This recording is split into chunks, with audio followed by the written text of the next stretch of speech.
Hello साथियों, welcome to रली study. दोस्तों आज की इस वीडियो में मध्य प्रदेश पुलिस आरक्षक 2023 के स्पेशल एग्जाम का नेक्स्ट एनालिसिस आपके लिए लेकर आए हैं। 1 सितंबर 2023 को हम फर्स्ट शिफ्ट का एनालिसिस कवर करेंगे। 8:30 से 10:30 वाली जो शिफ्ट है वही है। इसके कंप्लीट क्वेश्चंस हम कवर करेंगे।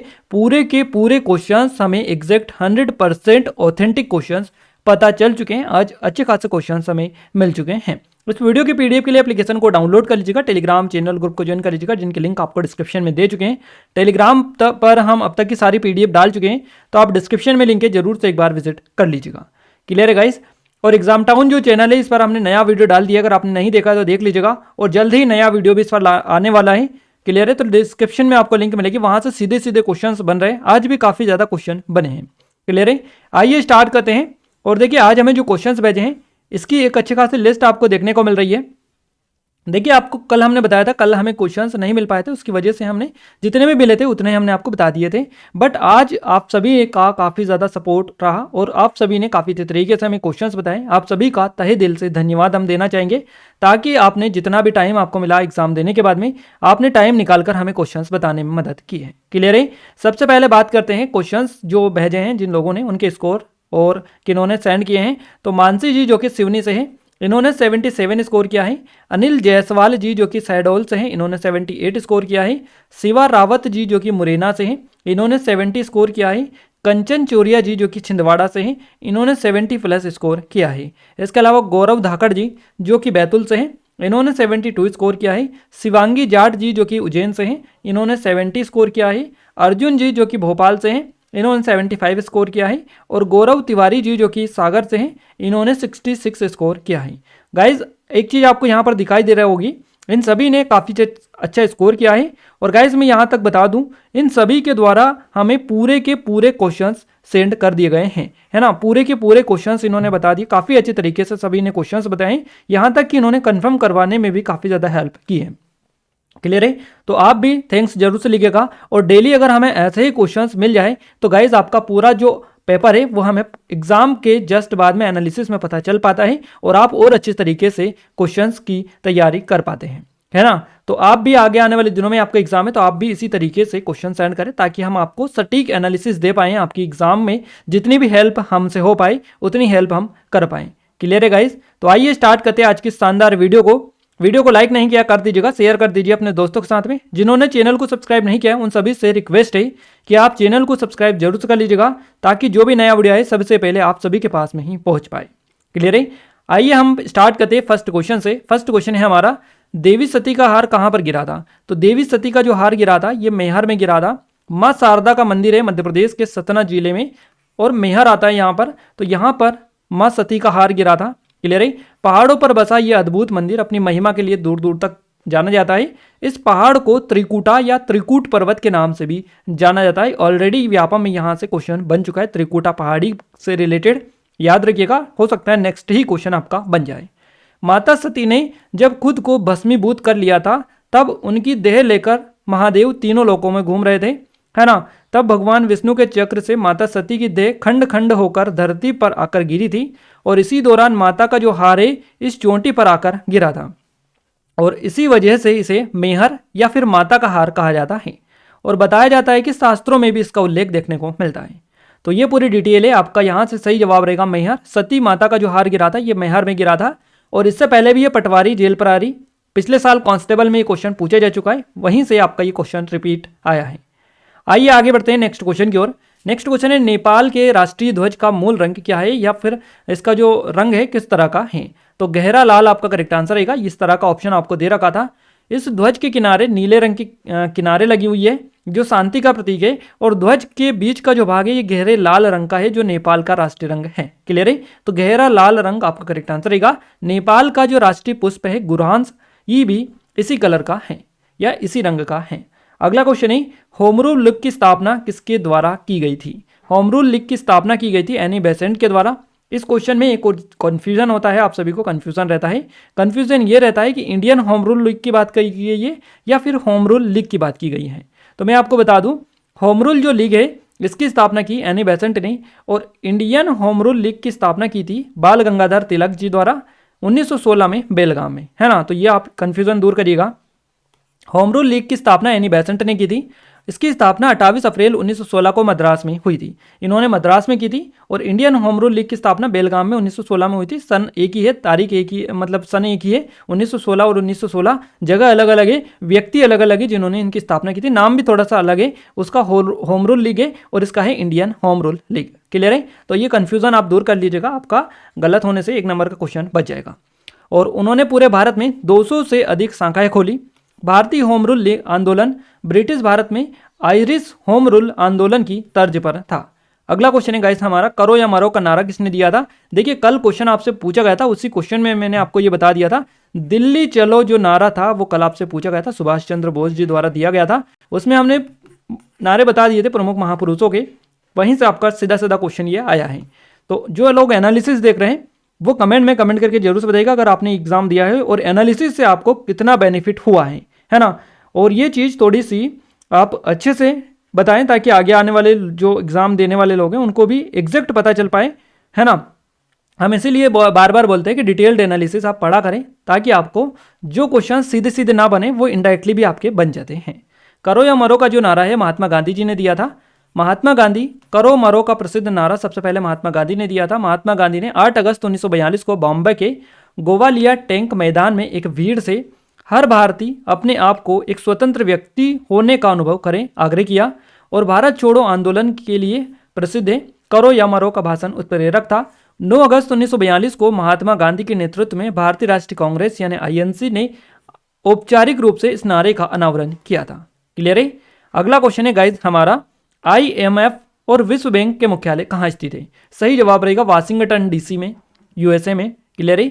IMF और विश्व बैंक का मुख्यालय वाशिंगटन में स्थित है। IMF छोटा है, 2300 लगभग कर्मचारी सदस्य है और विश्व बैंक के विपरीत इसका कोई सहयोगी या सहायक नहीं है।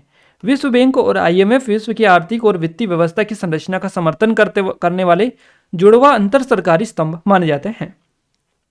नेक्स्ट क्वेश्चन है गाइज हमारा, मध्य प्रदेश में 10वीं सदी की गुफा कहाँ स्थित है? पंचमढ़ी, होशंगाबाद, बांधवगढ़, सांची, इस तरह से आपको ऑप्शंस मिले थे। क्लियर है? मध्य प्रदेश में 10वीं शताब्दी में कौन सी गुफा बनी थी? इस तरह से हमें क्वेश्चंस मिले हैं। ये क्वेश्चंस मिले हैं, हमने तो इसके बारे में देखा भी सही, पर एग्जैक्ट इसका आंसर हमें नहीं मिल पाया है। अगर आपको पता है तो आप हमें कमेंट में कमेंट करके बता सकते हैं। और क्वेश्चन थोड़ा सा अगर पैटर्न चेंज हो इसका तो वो भी आप सही करवा दें कमेंट में। बाकी जो लोग वीडियो देख रहे हैं वो कमेंट में जाकर देख लेंगे तो उनको पता चल जाएगा कि एग्जैक्ट क्वेश्चन क्या था। बाकी हमें जो ऑप्शंस मिले हैं वो ऑप्शंस भी हमने बताने की कोशिश की है ताकि अगर आपको कुछ पता चले तो आप बता देना, है ना। नेक्स्ट क्वेश्चन है, उद्योग संवर्धन और आंतरिक व्यापार विभाग जिसको DPIIT बोला जाता है, इसकी स्थापना कब हुई थी?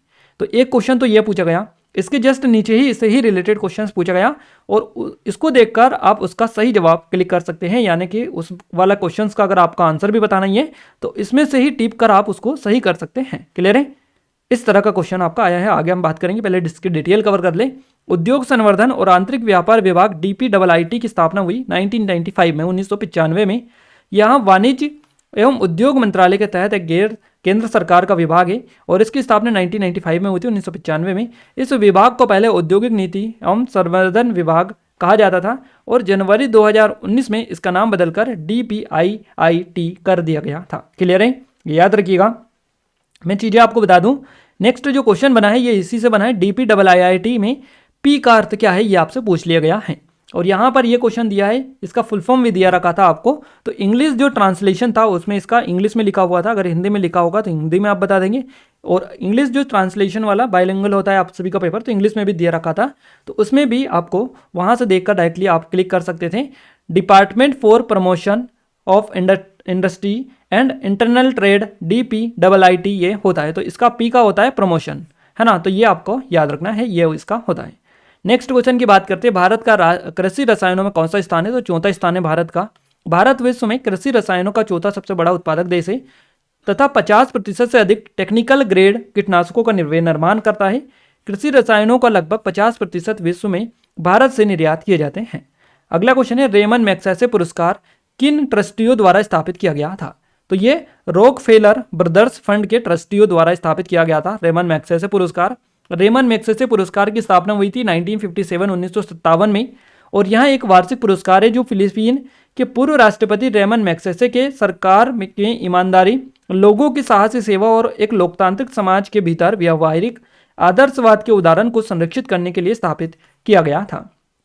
देखिए रेमन मैग्सेसे पुरस्कार को एशिया का नोबेल पुरस्कार भी बोला जाता है, तो याद रखिएगा एशिया का नोबेल पुरस्कार किसे कहा जाता है, ये क्वेश्चन बन सकता है, कोई बड़ी बात नहीं है। काफी ज्यादा डीपली आपके क्वेश्चंस इस बार पूछे जा रहे हैं, क्लियर है। और ये जो पुरस्कार है वर्ष 1957 में फिलीपींस सरकार की सहमति से न्यूयॉर्क शहर में स्थित रॉकफेलर ब्रदर्स फंड के ट्रस्टियों द्वारा स्थापित किया गया था।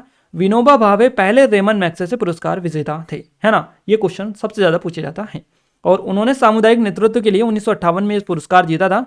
और अभी हाल ही में अगर अपन बात करें कि अभी हाल ही में सबसे लेटेस्ट वाला, तो रवीश कुमार हाल ही में पत्रकारिता के क्षेत्र में 2019 में पुरस्कार जीतने वाले व्यक्ति हैं, क्लियर है। तो याद रखिएगा रवीश कुमार को यह मिला है पत्रकारिता के क्षेत्र में 2019 में रेमन मैग्सेसे पुरस्कार। अगला क्वेश्चन है गाइस हमारा, भारत के मुख्य न्यायाधीश की नियुक्ति कौन करता है। सही जवाब रहेगा भारत के राष्ट्रपति। सर्वोच्च न्यायालय के मुख्य न्यायाधीश को भारत के राष्ट्रपति द्वारा नियुक्त किया जाता है और वहां 65 वर्ष की आयु प्राप्त करने तक पद संभालते हैं। भारत के मुख्य न्यायाधीश सीजेआई जो होता है, इनकी नियुक्ति भारत के राष्ट्रपति द्वारा संविधान के अनुच्छेद 124 के खंड 2 के तहत की जाती है। वर्तमान में कौन है भारत के मुख्य न्यायाधीश, तो न्यायमूर्ति डॉक्टर धनंजय यशवंत चंद्रचूड़ भारत के वर्तमान में मुख्य न्यायाधीश है। 9 नवंबर 2022 को राष्ट्रपति द्रौपदी मुर्मू ने भारत के 50वें मुख्य न्यायाधीश के रूप में पद एवं गोपनीयता की शपथ इनको दिलाई, है ना। तो ये सारे क्वेश्चंस याद रखिएगा, सीधे सीधे क्वेश्चन आपके बन रहे हैं। और इससे रिलेटेड हम एग्जाम टाउन पर आपको पूरा वर्तमान में कौन क्या वाला वीडियो दे दिया है, नई नियुक्तियां वाला वीडियो दे दिया है हमने। इसके अलावा पुरस्कार सम्मान वाला वीडियो दे दिया है जहां से भर भर के क्वेश्चंस पूछे जा रहे हैं। तो एग्जाम टाउन पर जाकर वीडियो देख लीजिएगा, सबसे ज्यादा क्वेश्चन वहीं से आपके बन रहे हैं। नेक्स्ट क्वेश्चन है, बुलंद दरवाजा कहाँ स्थित है। फतेहपुर सीकरी आपका करेक्ट आंसर रहेगा। फतेहपुर सीकरी में बुलंद दरवाजा है। इसको गढ़ द्वार का निर्माण या फिर गढ़ द्वार बोला जाता है। तो इसका निर्माण 1575 में किसने करवाया था, अकबर ने करवाया था। किसने करवाया था, इसको मैं कट कर देता हूँ, आप सभी को इससे दिक्कत है। मैंने पहले भी जो डाला था उसमें भी आप सभी लोगों ने क्लिक करके बताया था, तो इसलिए मैं इस चीज़ को थोड़ा सा नेगलेक्ट करने की कोशिश करता हूँ, क्योंकि आप सभी को जो चीज़ें अच्छी लगे उसी तरह से हम आपके लिए करने के लिए तैयार हैं।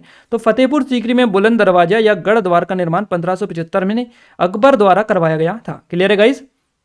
अकबर ने गुजरात पर अपनी विजय के उपलक्ष्य में बुलंद दरवाजा का निर्माण किया। अगले क्वेश्चन की ओर आगे बढ़ते हैं। नेक्स्ट क्वेश्चन है हमारा, चौरागढ़ किले पर अंग्रेजों ने कब कब्जा किया था। चौरागढ़ किले पर अंग्रेजों ने 1816 ईस्वी में कब्जा किया था। मैं आपको बता दूं इस क्वेश्चन का डायरेक्टली आंसर तो हमें नहीं मिल पाया, बट हमने थोड़ा सा लॉजिकली इस आंसर को निकालने की कोशिश की है। वो कैसे, मैं आपको एक्सप्लेन करता हूं इस वीडियो में। देखिए जो चौरागढ़ का किला है ये कहाँ पर है, ये तो मध्य प्रदेश के नरसिंहपुर शहर है, जबलपुर के अंतर्गत आता है नरसिंहपुर, है ना, जबलपुर संभाग के अंतर्गत आता है। तो नरसिंहपुर जो है यहाँ पर एक शहर है नरसिंहपुर शहर, इसके निकट स्थित है ये चौरागढ़ का किला, है ना। तो ये याद रखिएगा, तो ये क्वेश्चन बन सकता है। इसके अलावा गोंड शासक संग्राम शाह ने इस किले को 15वीं शताब्दी में बनवाया था। तो किसने बनवाया था और कब बनवाया था, ये भी याद रखिएगा, 15वीं शताब्दी में संग्राम शाह के द्वारा बनवाया गया था। चौरागढ़ के किले को जब अंग्रेजों ने मराठा पेशवाओं से छीना तो उन्होंने इस डर से कि कहीं फिर से मराठा पेशवा इस पर कब्जा न कर ले, तोप से इस किले को उन्होंने ध्वस्त कर दिया था, है ना। तो ये थोड़ा सा समझिएगा इस पॉइंट को। चौरागढ़ के किले को अंग्रेजों ने किससे छीना था, मराठा पेशवाओं से छीना था, और उन्होंने इस डर से इसको ध्वस्त कर दिया कि कहीं मराठा पेशवा वापस से इस किले पर कब्जा ना कर ले, तो इन्होंने तोप से उस किले को ध्वस्त कर दिया था। तो ये इन्होंने कब्जा करने के तुरंत बाद किया था, है ना। कहीं ना कहीं ऐसी चीजें निकल कर आ रही है। तो इसका जो सही जवाब रहेगा, देखिए एक और लाइन यहाँ पर हमने डाली है, 1816 ईस्वी में इस किले को अंग्रेजों ने तोड़ दिया था, यानी तोप से उड़ा दिया था या तोड़ दिया था। तो कब तोड़ा था, 1816 में। और कब छीना था इन्होंने, तो इसी टाइम पर छीना था, छीन कर इन्होंने उसको ध्वस्त कर दिया था, कहीं पेशवा बाजीराव पेशवा मराठा पेशवा वापस से कब्जा ना कर ले। तो इसका कहीं ना कहीं मतलब यही है कि 1816 में ही इन्होंने कब्जा किया था और उसी टाइम पर इन्होंने इसको तोड़ दिया था। हो सकता है यहाँ पर 1815 भी आपको देखने को मिला हो, तो वो भी आप लगा सकते हैं, क्योंकि ये मैं आपको पहले ही एक्सप्लेन कर चुका हूँ कि इसका डायरेक्टली आंसर हमें नहीं मिला है। हमने यहाँ पर थोड़ा सा लॉजिकली इस क्वेश्चन का आंसर को निकालने की कोशिश की है। अब आप हमें ये कमेंट में कमेंट करके बताइएगा कि आपको ऑप्शंस इसके क्या मिले थे। क्लियर है गाइस। आइए आगे बढ़ते हैं नेक्स्ट क्वेश्चन की ओर। नेक्स्ट क्वेश्चन है, किस नदी का कुल बेसिन क्षेत्रफल 11,65,000 वर्ग किलोमीटर है। सही जवाब रहेगा सिंधु नदी का। सिंधु नदी तंत्र दुनिया की सबसे बड़ी नदी घाटियों में से एक है, जो 11,65,000 वर्ग किलोमीटर, भारत में 3,21,289 वर्ग किलोमीटर और कुल लंबाई है 2880 किलोमीटर। तो भारत में 1114 किलोमीटर के क्षेत्र को कवर ये करती है। अगला क्वेश्चन है हमारा, 2011 की जनगणना के अनुसार भारत देखिए 2011 की जनगणना के अनुसार किस भारतीय राज्य की जनसंख्या दूसरे स्थान पर है, यानी भारत में दूसरी सबसे बड़ी जो जनसंख्या है किस राज्य की है 2011 की जनगणना के अनुसार। तो सबसे पहले नंबर पर आता है उत्तर प्रदेश, उसके बाद में आता है महाराष्ट्र। दूसरा हमसे पूछा है, दूसरा हमने बता दिया महाराष्ट्र आपका करेक्ट आंसर रहेगा। जनगणना 2011 के अनुसार महाराष्ट्र में उत्तर प्रदेश के बाद दूसरी सबसे बड़ी अधिक जनसंख्या है, क्लियर है। और उत्तर प्रदेश के बाद महाराष्ट्र भारत का दूसरा सबसे बड़ा राज्य, बिहार तीसरे नंबर पर आता है, क्लियर है। विकास दर के मामले में महाराष्ट्र भारत में 21वें नंबर पर आता है। अगला क्वेश्चन है बुर्रा कथा, है ना, बुर्रा कथा किस भारतीय राज्य का क्षेत्रीय संगीत है। ये लोक नृत्य, कुछ लोग बता रहे थे कि लोक नृत्य से क्वेश्चन आया था, लोक नृत्य नहीं है, ये क्षेत्रीय संगीत है ना। लोक नाट्य ये हो, आपको हो सकता है कि लोक नाट्य भी क्वेश्चन में आपको देखने को मिला हो, क्योंकि नाटकीय रूप ये है, इसलिए लोक नाट्य भी इसको बोल सकते हैं। तो ये है, बाकी यही क्वेश्चन था एग्जैक्ट, ये बुर्रा कथा था। आंध्र प्रदेश करेक्ट आंसर आपका रहेगा। बुर्रा कथा आंध्र प्रदेश के लोक कथा गीतों का एक आध्यात्मिक नाटकीय रूप है। बुर्रा कथा या बुर्रा कथा जो कि मौखिक कहानियां कहने की एक तेलुगु कला है। बुर्रा शब्द तंबूरा को संदर्भित करता है और कथा का अर्थ है कहानी। यहाँ तटीय आंध्र प्रदेश, रायलसीमा, तेलंगाना में किया जाता है। अगले क्वेश्चन की ओर आगे बढ़ते हैं। नेक्स्ट क्वेश्चन है गाइस हमारा 68वें राष्ट्रीय फिल्म पुरस्कार में किस राज्य ने सर्वाधिक फिल्म हितैषी राज्य का पुरस्कार जीता। सही जवाब रहेगा मध्य प्रदेश, आपका करेक्ट आंसर हो जाएगा। और गाइस इस तरह के जितने भी क्वेश्चन हैं हम आपको एग्जाम टाउन पर पिछले 12 महीनों वाली वीडियो दे दी है, 7 महीनों वाली वीडियो भी दे दी है, जनवरी से जुलाई तक की, और लास्ट 12 महीनों के भी दे दिया है। उसमें आपको सारे इस टाइप के वीडियोस क्वेश्चंस मिल जाएंगे, और पुरस्कार सम्मान वाला जो वीडियो दिया है उसमें भी इस टाइप के क्वेश्चन आपको करवा दिए गए हैं। तो आप डिस्क्रिप्शन में लिंक के जरूर से विजिट करिएगा, क्लियर है। 68वां जो राष्ट्रीय फिल्म पुरस्कार है एक पुरस्कार समारोह था जिसके दौरान फिल्म महोत्सव निदेशालय भारतीय सिनेमा में 2020 की सर्वश्रेष्ठ फिल्मों को सम्मानित करने के लिए अपना वार्षिक राष्ट्रीय फिल्म पुरस्कार प्रदान करता है ना। और पुरस्कारों की घोषणा 22 जुलाई 2022 को की गई थी। समारोह 30 दिसंबर 2022 को आयोजित किया गया था। 68वें राष्ट्रीय फिल्म पुरस्कारों में मध्य प्रदेश को मोस्ट फिल्म हितैषी राज्य का पुरस्कार मिला था। अगला क्वेश्चन है भारत की प्रमुख जांच एजेंसी कौन सी है। सही जवाब रहेगा केंद्रीय जांच ब्यूरो, यानी CBI, central bureau of investigation इसका फुल फॉर्म होता है। तो केंद्रीय जांच ब्यूरो का गठन 1 अप्रैल 1963 को किया गया था। यहां भारत की महत्वपूर्ण केंद्रीय जांच एजेंसी में से एक है, और राष्ट्रीय सुरक्षा से जुड़े मामलों के साथ ही यह एजेंसी कई जटिल और अति आवश्यक मामलों की भी जांच करती है ना। तो सीबीआई याद रखिएगा। नेक्स्ट क्वेश्चन पूछा गया जनसंख्या नियंत्रण और परिवार नियोजन भारतीय संविधान की कौन सी सूची में सूचीबद्ध है। सही जवाब रहेगा समवर्ती सूची में आता है। ये समवर्ती सूची में वे विषय शामिल है जो केंद्र और राज्य सरकार दोनों को शक्तियां प्रदान करते हैं, जैसे कि तकनीकी शिक्षा हो गया, चिकित्सा शिक्षा, विश्वविद्यालयों, जनसंख्या नियंत्रण और परिवार नियोजन, आपराधिक कानून, जानवरों के प्रति क्रूरता की रोकथाम, वन्य जीवों और जानवरों, जंगलों की आदि की सुरक्षा सहित शिक्षा जैसे विषय इसमें शामिल है। किसमें, आपको याद रखना है समवर्ती सूची में। नेक्स्ट क्वेश्चन है हमारा कौन सा ग्रह सूर्य के सबसे नजदीक है। या ग्रह से भी ये क्वेश्चन 3 बार आपका अब तक पूछा जा चुका है ना, डायरेक्टली इनडायरेक्टली। तो कौन सा ग्रह सूर्य से सबसे नजदीक है, तो बुध आपका करेक्ट आंसर रहेगा। बुध ग्रह सूर्य के सबसे नजदीक का ग्रह है और हमारे सौर मंडल का सबसे छोटा ग्रह भी यही है। तो गाइस 20 के 20 क्वेश्चन हमें मिल चुके हैं। हो सकता है एक आध क्वेश्चन में कुछ थोड़े बहुत पैटर्न में मिस्टेक हो, बाकी जो एग्जैक्ट हमें बताएं हमने कन्फर्म भी किए वही क्वेश्चन आपको हम बता रहे हैं, क्लियर है। और एग्जाम टाउन पर जाकर आप एग्जाम टाउन पर नेशनल का करंट अफेयर पूरा कवर कर सकते हैं। डिस्क्रिप्शन में लिंक मिलेगी, नया वीडियो भी जल्द आने वाला है, नए वीडियो काफ़ी सारे दे चुके हैं, प्लेलिस्ट चेकआउट कर लीजिएगा, आपको सारे वीडियोस व्यवस्थित रूप से मिल जाएंगे। विजिट करिएगा, डिस्क्रिप्शन में लिंक है।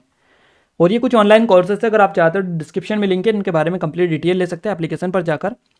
साइंस की बात करते गए, साइंस का पहला क्वेश्चन है अनावृत बीजी में नई पत्ती बनती है तो फुटाव कहाँ से होता है। तो अनावृत बीजी पौधों में बीज फूलों ना पनपकर, यानी कि बीज फूलों ना पनपकर या फलों में बंद होने के बजाय टहनी पर या शंकु के रूप में नग्न अवस्था में होते हैं, और इसी कारण इन्हें अनावृत बीजी पौधों का कहा जाता है ना। थोड़ा सा स्पेलिंग मिस्टेक है, आप वहाँ पे चाहेंगे आप सभी से, बाकी आप देख लीजिएगा, समझ गए होंगे आप क्या कहना चाह रहे हैं। अगला क्वेश्चन है पत्तियों की सतह पर पाए जाने वाले छोटे छोटे छिद्रों को क्या कहते हैं, तो इसको स्टोमेटा बोला जाता है। कौन सा अंग स्वतंत्र तंत्र का भाग नहीं है, तो यकृत है। और हमें जो क्वेश्चंस बता रहे हैं वो बता रहे थे कि ग्रसनी था, स्वतंत्र तंत्र था। तो स्वतंत्र तंत्र में ग्रसनी तो मैन ही होता है, ग्रसनी स्वतंत्र तंत्र में श्वसन आप लेंगे तो ग्रसनी के माध्यम से ही अंदर जाएगा, तो ग्रसनी तो ये होता है ना, ग्रसनी तो होता है। हो सकता है पाचन वाला दिया हो, पाचन में भी आता है, बट आपको कौन सा दिया था ये एग्जैक्ट ऑप्शंस क्या थे वो हमें नहीं पता चल पाए। तो यकृत आई थिंक आपको दिया होगा, यकृत सही जवाब आपका हो जाएगा। इसके अलावा नेक्स्ट क्वेश्चन है हमारा रासायनिक से क्वेश्चन पूछा गया था, प्रकाश संश्लेषण से क्वेश्चन पूछा गया, सजीव तत्वों से रिलेटेड क्वेश्चन था। एड्स रोग कैसे फैलता है, तो HIV नामक विषाणु से फैलता है, ये होगा, या फिर असुरक्षित यौन संबंध से होगा, दोनों में से कोई भी आपको ऑप्शन में दिए रखे होंगे। सोडियम धातु को किसमें संग्रहित करके रखा जाता है, तो केरोसिन के तेल में रखा जाता है सोडियम को। कौन सी मधुमक्खी शहद बनाती है, ये क्वेश्चन था। क्लियर है, तो कमेरी मधुमक्खी जो है ये शहद बनाती है। इसके अलावा मधुमक्खी की कौन सी विदेशी नस्ल शहद के उत्पादन में सहायक है, तो ये एपिस मेलिफेरा है। दोनों में से क्या ऑप्शन में मिले थे आप क्लिक कर सकते हैं। इसके अलावा मछली से रिलेटेड भी क्वेश्चन बना था कि भिन्न इनमें से क्या है, इस तरह से। नेक्स्ट क्वेश्चन है सेलमेट्रा या सेलामेट्रा, है ना, सेलामेंट्रा किस संघ में आता है, इस तरह से क्वेश्चन पूछा गया था, सेलोमेंट्रा। अगला क्वेश्चन है सार्क में क्या नहीं पाया जाता है, तो उछाल इसमें पाया नहीं जाता है। धूम कोहरे के साथ उद्योगों का वेस्ट क्या कहलाता है, इस तरह से भी क्वेश्चन पूछा गया और ये क्वेश्चन वापस से रिपीट आपका हुआ है। इस तरह से आपके साइंस में क्वेश्चंस पूछे गए, जितने मिले एग्जैक्ट आपको बताने की हमने कोशिश की। वैसे साइंस में काफ़ी ज़्यादा डीपली क्वेश्चन बनते हैं, लैंग्वेज ही उसकी कुछ उटपटांग टाइप की रहती है, तो याद रखना पॉसिबल भी नहीं हो पाता है। और इतने सारे हमें मिल चुके हैं, उसके लिए भी इन्हें बहुत बहुत धन्यवाद देना चाहेंगे, ताकि इन्होंने इतने क्वेश्चन तो एटलीस्ट हमें बताए, नहीं तो कल तो हमें एक भी क्वेश्चन नहीं मिला था साइंस का, है ना। तो जितने भी मिल रहे हैं आपकी हेल्प ये हो रही है कहीं ना कहीं। अब बात करते हैं अपन मैथ्स की। मैथ्स में SICI से 2 क्वेश्चंस मिले हैं, परसेंटेज से 2 क्वेश्चंस पूछे गए, लाभ हानि से 3 क्वेश्चन पूछे गए। इसके अलावा सरलीकरण से क्वेश्चन बनाए, बोर्ड मास से 1 क्वेश्चन बनाए, संख्या पद्धति अनुपात से 2 क्वेश्चन पूछे गए, क्षेत्रमिति से 2 क्वेश्चन पूछे गए, और LCM SCF से 2 क्वेश्चन रहे, प्रायिकता से भी 2 क्वेश्चन पूछे गए, अलजीब्रा रेलगाड़ी से 102 क्वेश्चन पूछे गए, औसत से आयु से 1 क्वेश्चन पूछा है, समय कार्य से 2 क्वेश्चन पूछे गए हैं। क्लियर है। नेक्स्ट बात करते हैं अपन रीजनिंग की। तो अल्फाबेट सीरीज से क्वेश्चन बने, कोडिंग डिकोडिंग से 4 से 5 क्वेश्चन बने हैं, नंबर सीरीज से क्वेश्चन बने, मिसिंग नंबर से बने, सिलोजिज्म से बने, दिशा दूरी से बने, बैठक व्यवस्था से भी क्वेश्चन आपके पूछे गए हैं। अगली आकृति कौन सी होगी, 1 से 2 क्वेश्चन बने, घड़ी से 2 क्वेश्चन, फिगर काउंटिंग से 2 क्वेश्चन पूछे गए, कैलेंडर से क्वेश्चन बने, 5 से बने, कथन निष्कर्ष से 1 से 2 क्वेश्चन पूछे गए हैं। तो ये पूरा डिटेल्ड एनालिसिस है आपकी एग्जाम का आज का। और आज का जो वीडियो है बिल्कुल शानदार है। आपको कैसा लगा वीडियो जरूर से बताइएगा, क्योंकि काफ़ी अच्छे तरीके से हमने भी आपको पूरे क्वेश्चंस एग्जैक्ट मिल पाए हैं, कवर करवाने की कोशिश की है। जिस दिन अच्छे खासे क्वेश्चंस मिल जाते हैं उस दिन अच्छे खासे तरीके से आप सभी को हम जो है पूरी डिटेल में कवर करवा देते हैं, क्योंकि पूरे क्वेश्चंस मिल जाते हैं तो पूरे आपको पता चल जाते हैं। क्लियर है। तो ये वीडियो कैसा लगा कमेंट में कमेंट करके जरूर से बताइएगा। साथ ही एग्जाम टाउन पर विजिट नहीं किया तो डिस्क्रिप्शन में आपको लिंक मिल जाएगी। ये ऑनलाइन कोर्सेज हैं हमारे, अगर आप चाहें तो डिस्क्रिप्शन में लिंक है, विजिट कर सकते हैं। इनके बारे में डेमो भी चेकआउट कर सकते हैं, क्योंकि बिल्कुल लेटेस्ट है, सब इंस्पेक्टर की है, पुलिस कांस्टेबल की है। ये ईबुक है हमारी 2023 की मध्य प्रदेश के करंट अफेयर की स्पेशल, और ये 2022 की है। तो एप्लीकेशन को डाउनलोड करके इनके बारे में कंप्लीट डिटेल आप ले सकते हैं। क्लियर है। इस वीडियो की PDF के लिए एप्लीकेशन को डाउनलोड कर लीजिएगा, टेलीग्राम चैनल ग्रुप को ज्वाइन कर लीजिएगा, दोनों की लिंक आपको डिस्क्रिप्शन में मिलेगी, क्योंकि टेलीग्राम पर हम अब तक की सारी PDF डाल चुके हैं। इस वीडियो को लाइक नहीं किया तो कर दीजिएगा, शेयर कर दीजिए अपने दोस्तों के साथ में। चैनल को सब्सक्राइब अभी तक नहीं किया तो सब्सक्राइब करके बेल आइकन को ऑल पर सेलेक्ट कर दीजिएगा, ताकि जो भी नया वीडियो आए सबसे पहले आप सभी के पास में पहुंच पाए। क्लियर है गाइस। तो मिलते हैं हमारे नेक्स्ट शिफ्ट के एनालिसिस के साथ, तब तक के लिए जय हिंद, वंदे मातरम।